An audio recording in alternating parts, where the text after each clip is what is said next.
When I look at Africa, many questions come to mind.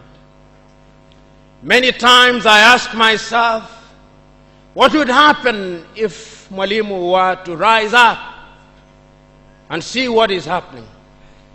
Many times I ask myself, what would happen if Kwame Nkrumah and Patrice Emery Lumumba were to rise up and see what is happening? Because what they would be confronted with is an Africa where the Democratic Republic of Congo is unsettled. There is a war going on there, but it is not on the front pages of our newspapers because we don't even control our newspapers and the media. As I speak to you, the Central African Republic is at war, but we talk of it only mutedly. As I speak to you now, in South Sudan, the youngest nation in Africa, the Nuer have risen against the Dinka. As I speak to you now, Eritrea is unsettled.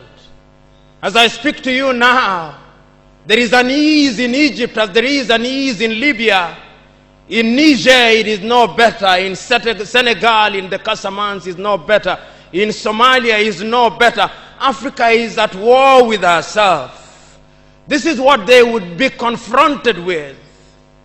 They would be confronted with an Africa which statisticians and romantic economists say is growing, but which in truth is stagnated. That is the Africa that they would be confronted with. They would be confronted with an African which, as Professor Mlama intimated in our presentation here, is an African which is suffering from schizophrenia. He does not know herself.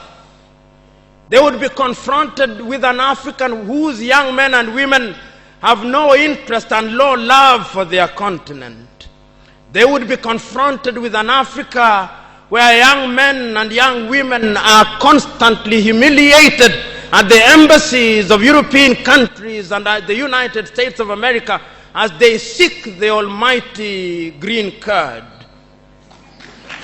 They would be confronted with an Africa where young men and women from Niger, Nigeria, Senegal, Mali, and Mauritania drown